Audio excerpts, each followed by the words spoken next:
Welcome to the CPO Rising podcast series brought to you by Products That Count, the world's largest nonprofit community, engaging over 500,000 product managers and chief product officers united by a mission to empower everyone to build products that truly count. In a world flooded with products, only a few ignite passion, deliver value at scale, and transform lives. Behind those exceptional products are visionary CPOs and high-performing product teams. We recognize these trailblazers through our coveted awards, accelerate careers from PM to the C-suite and beyond through daily best practices, and serve as the trusted advisor to nearly all Fortune 1000 CPOs. Our corporate alliance includes Walmart, Ford, Cisco, Johnson & Johnson, Amplitude, and more. The most admired product leaders across industries serve on our advisory council, guiding the future of product leadership. Together, we're shaping a future where every product counts. Learn more at productsthatcount.org. Produced in partnership with Capgemini and Mighty Capital, this series brings you exclusive conversations between our resident CPO, Renee Niemi, and the 2025 CPO Award winners. Get ready for raw insights, real strategies, and the secrets behind their success. Let's get into it. Good afternoon. I have with me today Tim Simmons. He is the Chief Product Officer at Walmart International. So, first of all, Tim, I just want to say a great big congratulations on being a finalist on our top CPO award this year. I've been really looking forward to catching up with you. Thank you. It's a real honor. Thank you for considering me. Yeah, absolutely. I think you have so much to share, and but before we dive into the questions, why don't we just start by having you introduce yourself, 2 minutes or Hmm. less?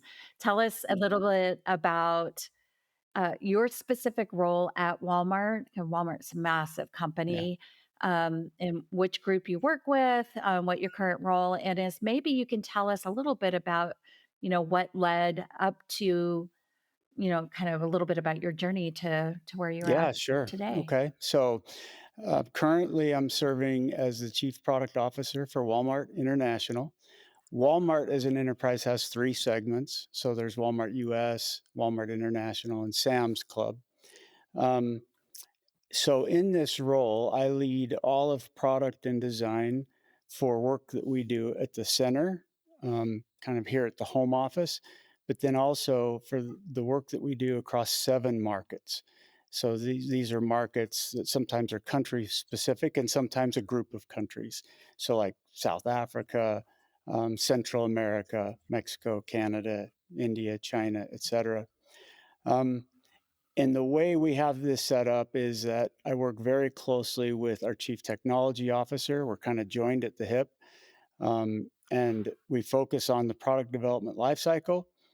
We focus on smooth handoffs and transition between product design and engineering. Um, I think so. My current boss, Kath McClay, she has very clear expectations for the CPO. Things like representing the voice of the customer and end user associates, making sure that I'm driving innovation, making sure that we're practicing really good design, getting into solving problems through design thinking and first principles. Um, we go across the entire tech stack. So it's not just focused on, say, one aspect or vertical. It goes across operations, merchandising, supply chain, e-commerce, et cetera. I'm really excited to really dive in and learn a little bit more about how you simplify all this. But before I do that, you've been in product for many years, and I'm sure you've seen at the leadership level, morphing of what it means to be in Mm. product. I would just love to kind of get your perspective of, the role of product leadership and how that's changed, let's say, over the last 10 years. Yeah. Um, so just for some quick context, so prior to CPO and Walmart International, I was a CPO at Sam's Club.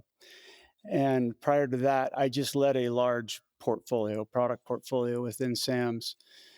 Um, you know, I I think there's a couple of ways where I have seen leadership in product management change and morph. So the first one I would say is in the earlier days at Sam's Club, we were really focused on very specific problems. Things like our scan and go product, for example, at Sam's Club, making that as good an experience as possible. Really focused on that, making sure our design was good, making sure that we were removing friction, adding capabilities, et cetera. And, there's another handful of those types of really specific experiences and problems. Fast forward to today, kind of to the point we were just talking about with the breadth of my scope as a leader, we are now a critical enabler of the business across all of our functions. The demand for technology is insatiable. Our backlogs are massive. Not too long ago, Doug McMillan, our enterprise CEO, um, launched a new mission vision statement that's basically we're a people-led, tech-powered, omni-channel retailer dedicated to helping our people save money and live better.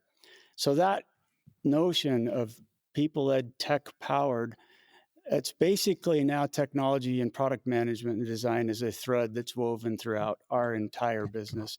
And that's not always the way that it was. So that's one way I've seen it morph. I also think that, in the past, we were a little bit more reactive. So it was more about kind of leaders in the organization coming to us saying, hey, I've got this need. Can you help me and respond to this need, solve this problem with me? Versus today, we're a key driver of our enterprise strategy. So as we launch into planning for the year, we take our cues from Kath, our CEO, in terms of her strategy, but then we essentially layer in with product strategy how we're going to actually do that through technology and innovation. So it really has become almost the core of our enterprise strategy as opposed to kind of a more reactive approach to executives asking for help. There's a lot of really interesting nuggets in there. I am going to rephrase a little bit and definitely correct me if I don't get this right. But what I really heard you say is you really almost went from a, I'm oversimplifying this, but almost like a service centered IT Hmm. shop to truly a product led or product centered business enabler. Um, that's a pretty big change. It is, and I wouldn't say that we've fully arrived there to being, a product-centered organization. We're kind of a hybrid of what we used to be and being product-led. But we certainly, we are more so into the product-led space than that old way of approaching it. Yeah, yeah, that's a big change for sure. Um, since we kind of dabbled in this whole product centered, I've always been a big fan. I believe culture plays a very key role in company success. It certainly drives how you think about planning, how you prioritize projects, how you spend your resources and invest your resources. And there's no right or wrong answer, but just to kind of center you, like let's just say, on one hand, you were potentially as a culture self-centered. Some cultures are centered around finance, like really optimizing around investor return as an example, and then some are really what I would call product centered, which doesn't mean it's led by product management. On the contrary, it just says that product is kind of at the center of the decision making, and then forecast comes from there, sales comes from there, finance comes from Hmm. there. Like, and by the way, that's kind of true for any of the centered. How would you describe the culture at Walmart? And then the second answer to that, you can kind of tie them together, is how does that affect your teams and how you think about Mm. priorities? Um, so I think the best way to answer that, and it's a little bit different in each of our three segments. You know, Walmart US is on a different place in the journey than, say, we are in international. But I think we are moving from that finance centered culture more towards the product centered culture. We still have constraints, you know, that we have to deal with within the P&L, making sure that, you know, we work within the parameters that you know overall finance is set in terms of whether that be headcount or budget or just overall cost of technology and technology investment. That said, more than ever, Walmart International is now being product driven. So we work to build out our strategic intents, and that is a statement of a problem that we intend to solve throughout the year, right? So, for example, the one I gave you earlier was be the best omni-channel retailer in every market that we're in. So, if we treat that as a strategic intent, then we work backwards and say, well, what must be true in order to achieve that? That starts to get us to the outcomes that we're trying to drive to. And then that begins our prioritization mechanism. So we look at the strategic intent, and the omni-channel one is of a higher priority than, say, you know, enabling some of our associates with more advanced tools, for example. That's important, but we force rank our strategic intents. We derive the outcomes based on what needs to be true to achieve that, and then we prioritize accordingly. And I feel like we've added enough rigor to that process that it has almost become the default strategic planning process for the organization. And that's why I say we're becoming more and more product centered. Yeah, I want to stay with that point for a second because in my observation and in my experience, I have seen this happen more than Mm. once where the center of the org may be somewhere else, and then a strong voice slash leader comes to the table. Obviously, in the case of your current situation, Kath was clearly started at the top, Yeah, and then she hired you, and the direction is super clear where she wants to yeah, take this, right? But in my experience, I see that when a strong leader comes in and they start to put together process that isn't political, but it's unifying and it just makes sense, that just it's almost like magnets. Everything just clicks yeah, together in the way that it should. And all of a sudden the business starts humming. And then you're spending less time about, you know, debating, and not to say the debates don't happen, but but but you spend the time all rowing in the same direction and it tends to get you there faster. Doesn't mean that you're not focused on sales. It doesn't mean that you're not focused on investor results. And it doesn't mean you're not, customer yeah, centered. It's just really almost an organizing principle, yeah. right? You know, it's interesting. So I served as CPO at Sam's. Kath was the CEO there too. One of the first conversations we had, I told her, I've got to fix the broken planning process, annual planning process. And I'm, if nothing, I'm transparent. So, air a little bit of dirty laundry here. And this is going back about, 4 or 5 years ago, but still, I told her, I said, our process today takes 6 months, and we slice and dice the data and scenario ourselves to death. And then by the end of the first quarter, we land our plan for the year a quarter late, right? And it's Oops. because it Yeah. was reactive. It was looking at silos of budget and wish lists and et cetera. No prioritization almost, to today where we finish our product strategy and our planning process 2 months before the year starts. And we've got fantastic alignment with the leadership from both the international leadership, but also within the markets. So it really is a dramatic difference from when I first started. Yeah, and nobody loves a 6-month planning process, regardless of what org you're Yeah. in. It's so painful. Well, congrats on that. Um, I would love your perspective, kind of, given your lens. Like, if you were to look at product management Mm. 2025, how would you describe it? And feel free to use context. Like, obviously, AI is really changing, a lot of the how we do things. Obviously, the evolution of how product management is perceived is changing things. But just would love your Yeah, perspective. sure. Um, it might be a little bit unique for international, Walmart International, because um, in addition to the other influencers like generative AI, we're also on a journey to really become world class at global platforms.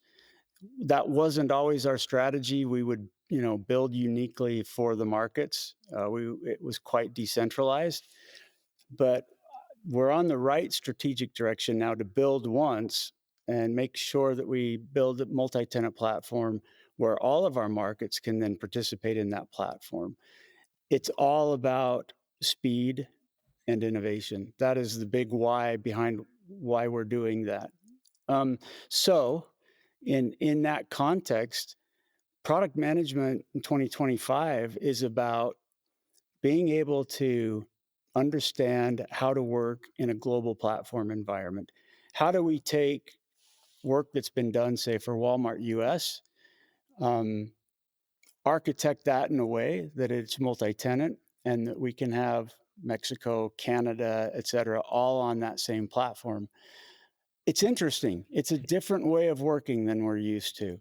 Um, the most common question I get from my team all around the world is, so is product management going away or is it of lesser importance? And when I say, why do you even ask that question? They're like, well, if we're just lifting and shifting, say, code that was done for Walmart US, we're not really solving problems. We're not really, um, building world class products. But one thing we've learned now, well into this journey, is that there's a second mover advantage. And what I mean by that, if Walmart US is going first, we get to look at the data. We get to understand, is Mm. the capability or feature or function or journey, et cetera, that they built, is it working? And if not, what does the data say needs to be changed? So I kind of call it product in a platform world. It's a different way of working, but what's emerging is we're still we still need creative, innovative, empowered product managers who can look at the problems we're solving with this technology and understand how do we adapt what was built intended for Walmart US to other markets. And that's a challenge. That's a unique way to solve problems. And I would add on to that generative AI. It's completely changing the way that we work. We have both product assist and dev assist that we've stood up, launched into production. And we're seeing that product managers that leverage this generative AI platform that we've built, almost doubling their efficiency. Wow. Speed, accuracy is very, very high. Same thing on the developer side. So I would say it's about understanding product management in this platform way of working with generative AI. Like I always say, invite generative AI into everything that you do. And so it's quite a change. Yeah. It's funny as you were saying this. I had somebody ask me the other day, do you know any prompt engineers? And I looked at her like she was from Mars. I'm like, what are you talking about? Yeah. Apparently, there's now a title of people who are exceptionally skilled at getting maximum value out of these these AI Hmm. agents. And the way they do that is how they ask the question, and there's a whole new role that's opened up that like how to ask an agent a good question. Like, what? Who would Yeah, have thought? we're we're leaning in heavy and fast and furious on prompt engineering. Um, I tell my team that my expectation is that both product managers and UX design, UX research are the best prompt engineers in the enterprise. It's really important to learn that skill. I just read a great book called Co-Intelligence by Ethan Mollick, and he's not an engineer himself, but he sort of emerged as one of the leaders in terms of how do you apply generative AI in a business context. And the book is a lot about prompt engineering. How do you Mm. interact with generative AI to get the best results, et cetera, et cetera. And yeah, it is. It's creating new roles, new ways of working. I'm seeing, this is maybe premature, but I am starting to see a blend of product design and development into one person because generative AI can do all the pieces, but we still need a human in the loop. So I don't know if it's going to fully evolve that way, but that's the direction I'm seeing it go. I'm really glad you brought that out. I actually have heard this multiple times over a very short period of time, whereas there's this really interesting blurring of the lines of the roles, because prior to AI, you know, um, but like a writer now becomes an Hmm. editor, right? And now that you don't have to do the writing anymore, what else can you edit, right? It's kind of that same idea, but applied to product management. So if you can start to expand your capabilities, and I think it would be a fascinating time to be a product manager, honestly, and a product leader, because the world as you know it is changing and morphing, and the lines are blurring, and I it'll just be really interesting to even have this conversation a year from Yeah, now, it is moving. see what the It's impact moving is. so fast. Even in the last month, agentic AI or agents has really hit Mhm. hard. We're leaning into that. Looking at what we can automate through agents. That it's funny. I was working with one of our LLMs just the other day, and I told it to build me an agent, and it was an interesting experience. And in the end, we ended up co-creating a product intelligence assistant, and essentially it's scraping content from all over the world. It has a rating system, and it gets me notifications on any interesting developments in product management. We built that in about 15 minutes. It generated the code, it generated the user interface, everything in a couple of days, and it it's amazing what we're seeing with agents in AI. Oh my gosh, thank you for sharing that example. Wow. That's crazy. All right. Well, more to come clearly on Yeah. that. That was a good one. Well, this is a really good bridge. So obviously, product leadership, product management, we're in many ways, obviously in partnership with the CTO office, but we're kind of the keeper of the innovation bucket. And what I mean by that is how much of our resource are we going to spend on innovation, and as compared to iterating current products, or incrementing existing customer and products. And then there's like that innovative slice. I've heard a lot of feedback over the last 6 months that there's just a ton of pressure on that, like how to keep up with innovation, especially given how fast things are moving. Of course, being pressured by AI, but not only Mhm. AI. I guess I would just love your perspective on how you think about innovation, how you frame it, how do you make sure you're not falling behind? Yeah, it's so important because you can get totally caught up in the current roadmap, right? All the commitments that we've made to our stakeholders, we can become, you can get tunnel vision from that. It's appropriate, right? Because we want to deliver on the commitments that we've made, and we're focused on those outcomes. That said, I think I think there's a role for innovation where you create an innovation team, you sort of separate them, give them autonomy, empower them, and say, look 5 years out and bring us all the greatest thought, bring us the things you think have a business case to scale, et cetera. There is a role for that, and we do that. But I think the way I like to frame it is I call it innovating against the roadmap. And I use that language very purposefully because I want teams to understand that in their day to day work, they can innovate. Just because they're not on the innovation team doesn't mean that they can't solve problems in a unique way. So I talk all the time about yes, we have to deliver on our commitments. We have to stay focused on what we've signed up for. At the same time, I set an expectation that they are solving those problems in innovative ways.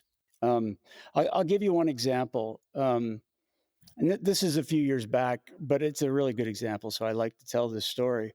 When I was leading products for associates in our stores, so in our brick and mortar stores, the business came to me, our operators came to me with a request. And the request was, hey, we have 14 inventory exception reports. So 14 ways inventory can go awry, right?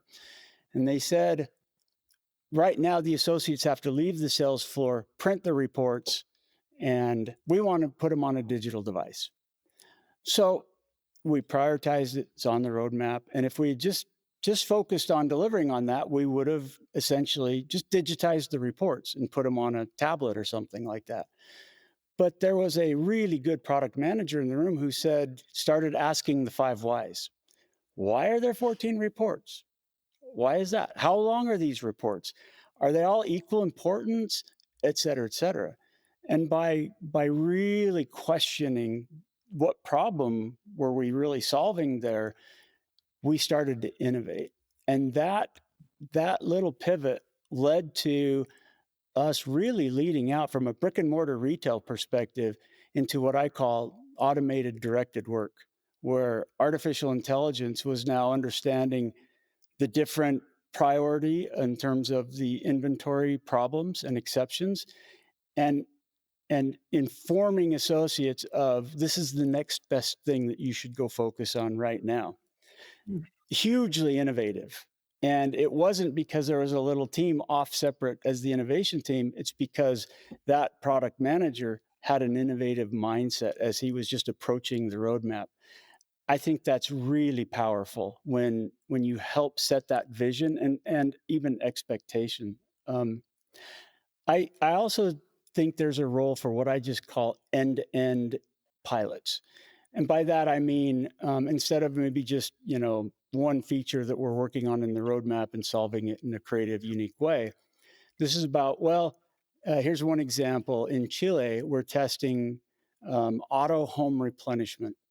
So we're looking at, we have the data, we know the frequency and intervals that our customers are replenishing the pantry or, other personal goods. And so we stood up an MVP where end to end, from beginning of, hey, we have a suggested cart for you, all the way through to delivery into the home, we're testing that as its own ecosystem.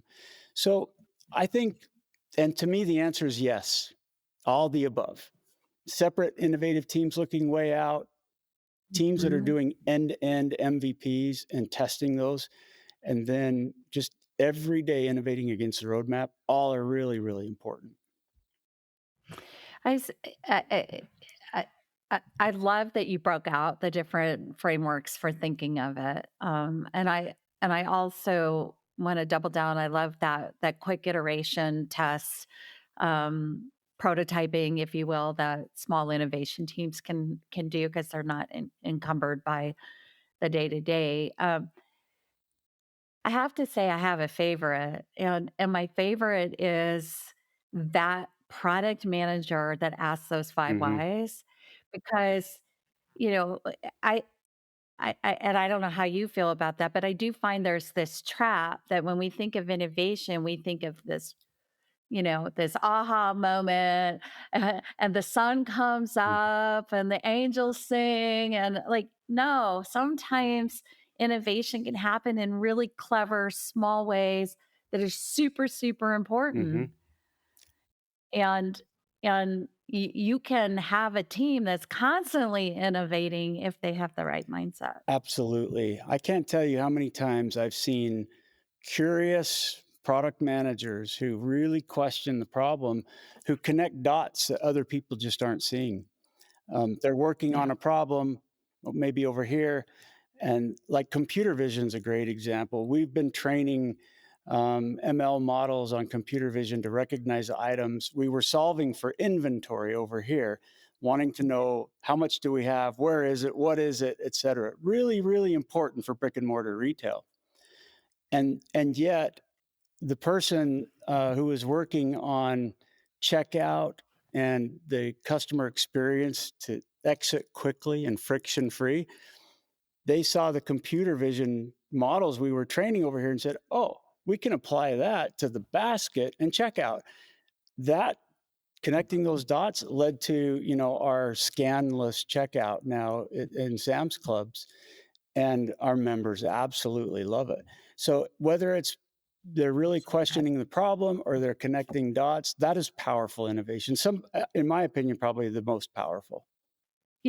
I'm going to shift gears a little bit and start talking about the way we work and how you foster. I know culture is important to you, and how you foster teamwork, culture, and create a high performing team when folks are remote. And I know this conversation really started in earnest, broad scale during the pandemic. But for folks like you who lead very large scale global teams, this has been a challenge, since the beginning of time. So share with us a little bit about your philosophy, how you manage these large teams that are remote, and how you keep the culture fresh Mm. and meaningful. It's so important in my mind, and my answer is heavily influenced by Walmart's culture as a whole. Um, Walmart has a really strong and in a good way culture. Even though the three separate segments work entirely independent of each other, there is a shared culture, and it's all based upon our values of serving customers in an excellent way, respect for the individual, high integrity, striving for excellence, etc. And in that culture, Doug McMillan, our CEO, once, when we were coming back from the pandemic, he said something that really stuck with me, and it's really influenced how I lead through this. He said, "We we were able to thrive during the pandemic because of the strong culture and the relationships and trust we built when we were together."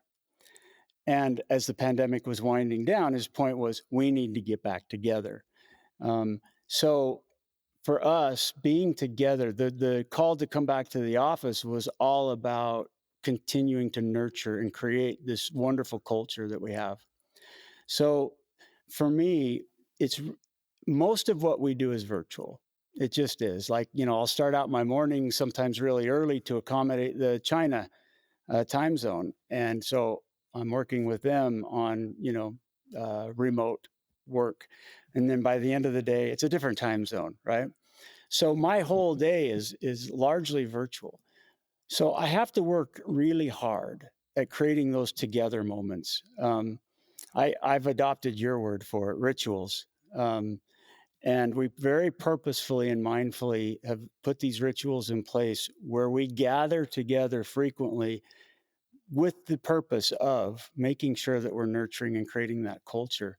So, I'll do quarterly offsites where my whole team gets together and we'll spend the whole week together. It's critical in terms of building those relationships and helping to nurture that culture. I do a weekly Tim Talk. It sounds vain. It wasn't my idea. They're playing off of TED Talk, but oh, yeah, I'll take it.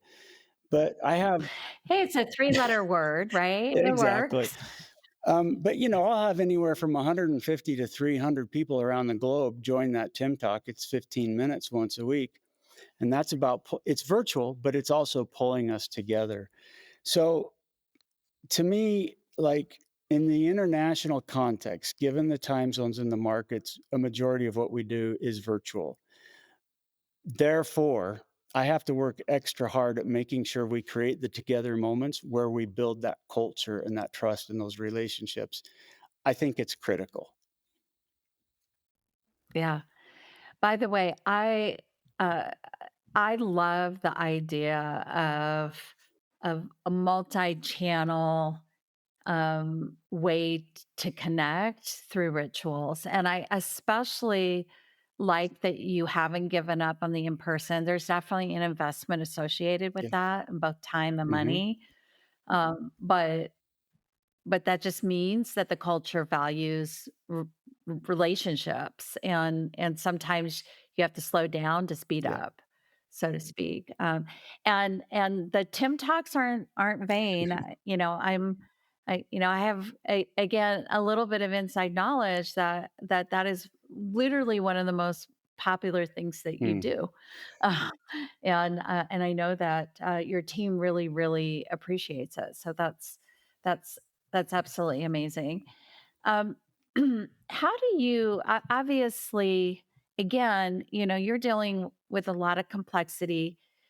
You're dealing with different regions that have certain nuances of needs. Um, and you're dealing with both what I would call internal customers as well as enabling the shoppers. So like how and slice it by region, slice it any way you want to. How do you keep your team aligned and eye on the ball in terms of what the customer Mm. needs are? Um, I have an inspired leader that really helps with that. So, Kath McClay, our international CEO, she has almost a hyper focus on the customer, on us being customer centric, making sure that we always weave customer insights from the voice of the customer into our product development lifecycle. When I got here to international, in the very first offsite that Kath had with her team, she articulated that she felt our international group segment needed to do better at that. So I sort of adopted that as one of my goals. And what I found was in a given market, they have pretty good customer knowledge. They have developed really good personas. They look at great customer satisfaction metrics, net promoter scores, et cetera, et cetera. But we had no way to see across markets. So one of the things we've done is we built a global customer insights dashboard. That is really powerful and it helps. We've given access to everybody to this dashboard. And so it's at least one tool that helps us make sure that we are paying attention to our customer. But we have a lot of work to do here. We're building out a design thinking practice. We have a good UX research practice, and we just need to do more to make sure we're bringing all of that together, where we have the process and the vehicles and tools where we enable our product managers to access that customer voice. Because if we've got a product manager and an engineering team in India working on a customer experience in Mexico, they're not going to be able to access that customer voice unless we get them the tools and the access. So I think I would Yeah. say that yes, it's through emphasis and it's through constantly talking about the need for the voice of the customer, but then we have to enable our product managers with the right tools to access it. Yeah.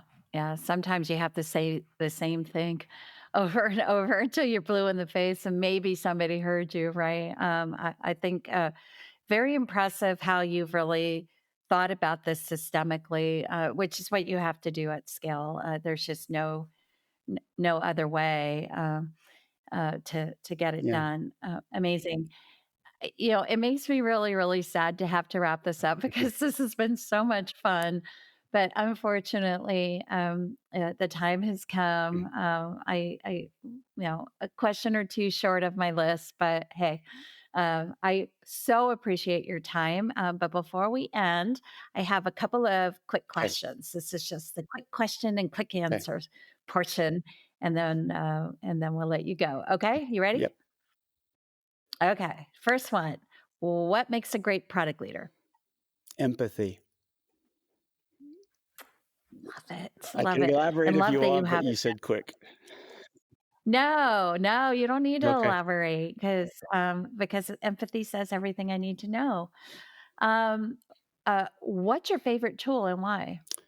It has quickly become LLM chatbots and AI Mm. agents. It it's so powerful and fast. Like I really do live by invite AI into everything that I do. Do you have one in particular, or do you use them all equally? Um, Within the Walmart ecosystem, we have certain ones that have been improved by our infosec process. So ChatGPT is one of those. I leverage that one quite a lot. Yeah, perfect. Um, excellent. So, what are you reading right now? You did say Mhm. co-intelligent. Is there anything The other one else? I'm reading right now is a book called The Right Kind of Wrong: The Science of Failing Well. It's by Amy Edmondson. It's really insightful. And it's about there's the wrong kind of failure and there's the right kind of failure. And I love the frameworks that she puts in place. But most important, I love that one of her main messages is you have to create psychological safety for there to be the good kind of failure. If it's not there, people simply won't share that they failed, and therefore you lose the opportunity to learn from that. Yeah. Boy, I'm gonna have to look that one up. I am such a big fan of learning how to fail successfully, and celebrating them. I do usually say small. Mm. You don't want to fail massive, but regardless, learning from them is key to not making the same mistake twice. Excellent.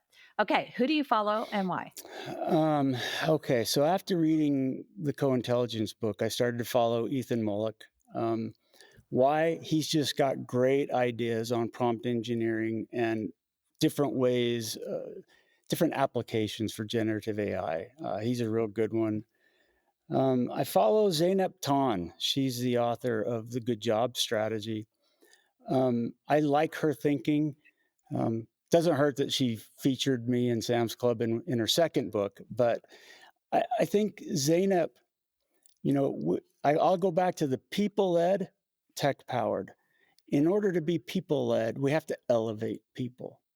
We don't design our technology around the humans, the flaw we have to eliminate. We design our technology around elevate the human. And good job strategy is a lot of that thinking and how do you do that? So I follow Zainab. And then there's a handful of product thought leaders that I follow, like Dan Olson, Marty Kagan, Melissa Perry. I will just sort of track what they're writing about and what they're posting about. Excellent. Tim, always love our conversations. This was no exception. I want to thank you from the bottom of my heart. You've been so generous and open and willingness to share all your success secrets. So thank you so You bet. much. This was fun. This is SC Moadi again, founder and chair of Products That Count. Thank you for listening to this episode. If you like what you heard, be sure to leave us a review on your favorite platform, including Spotify and Apple. And please check out our other resources at productsthatcount.org. They're designed to accelerate your product career and make product the most important function in business. Until soon.